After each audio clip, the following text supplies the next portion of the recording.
It's all yours.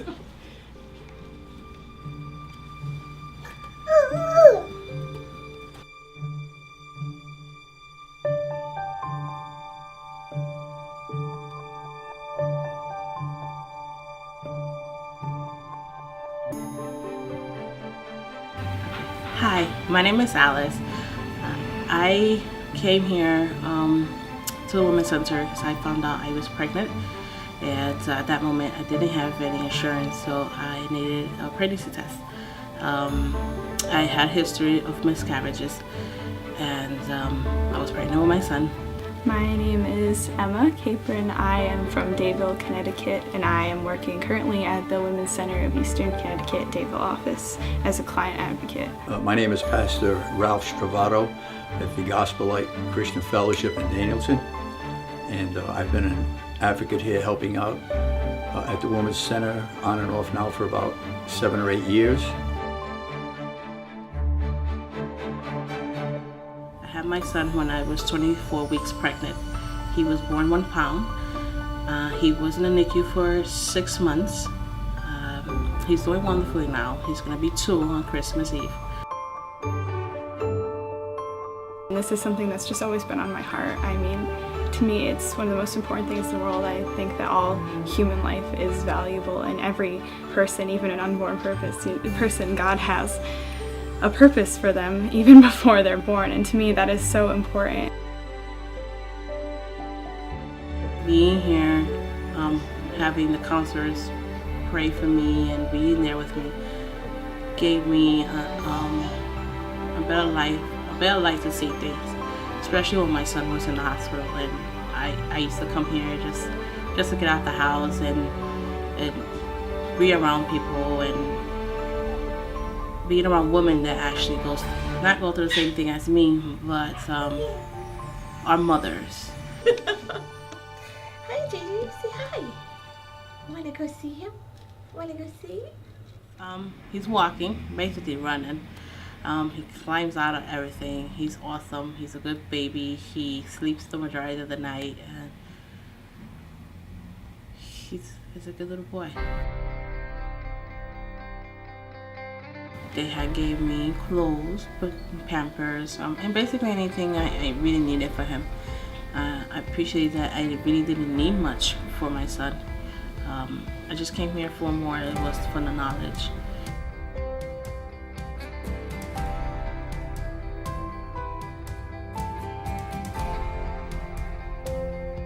One of the most impacting experiences for me was I had went out last year with Gail and Lauren to one of the local high schools, and we did a workshop on self-esteem, and one of the girls had come up to us after we gave this talk about, why you are valuable, and it was something she had really needed to hear, and to see this young girl. She was a really beautiful, wonderful young person, but she had just been so crushed by people, and she had really needed to hear, you are valuable, you're important, even if you don't think that you're important, someone else thinks you're important. And it was just really wonderful to be able to give her a hug and encourage her, and she even allowed us, to pray over her, and that was just a really incredible experience. It helped me out mentally, it helped me out spiritually, and it made me stronger than what I was when I first came in. Okay, I've had some great opportunities to minister to some young men.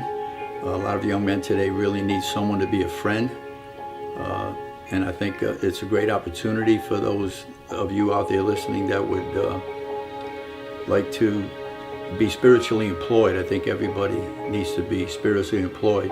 What you say and what you do, even if you don't think that it's impacting people, it really does. They don't judge you for your appearance, of how you carry yourself, how you will come. They're here to help. As the wives went in to deal with the young ladies here, we set aside by ourselves, we'd watch videos, we'd talk a little bit about sports, what their interest was, and eventually I got to share the Lord with all of them, got to pray with them. while I've been working here, I have had the opportunity to help several people out, and I've seen them grow up, but really honestly I've seen a lot of growth in my own life because it's really helped me to step back and examine, how can I be of more service to other people? How can I be, more compassionate, more empathetic? Because it is hard sometimes to deal with some of these situations, and it's even hard to listen to some of the stories that you're hearing. There have been people where my heart breaks for them, and I just, it encourages me to say, like, how can I be more compassionate? How can I serve more? But I would encourage anyone who is interested. We always need people to help out, and there are so many ways that you can help out. I have seen people who help out just by making donations, just by coming in just a couple hours a week. I mean, I don't have a lot of time, and I'm able to, just fit it in where I can in just a couple hours. I mean, you can do a lot of work in just a little bit of time here, when we always need people. Having a kid is not easy, and you're never ready to have a child. You might be, but you might not. You think you are, but you're not. Sometimes just being around people, especially females that actually have kids, help you to care for your child. It's not easy. There's times that you want to snap, and there's ways to get around that. And being the first mom, or like first time mom, sometimes you don't know what to do. And coming here helped me to try to control that. Try to control that time when you're trying to, that's it, I'm done, I can't do this anymore. And it gives you a peace of mind. When I leave from here, I feel relief, I feel calm and at peace, and I go on with my day.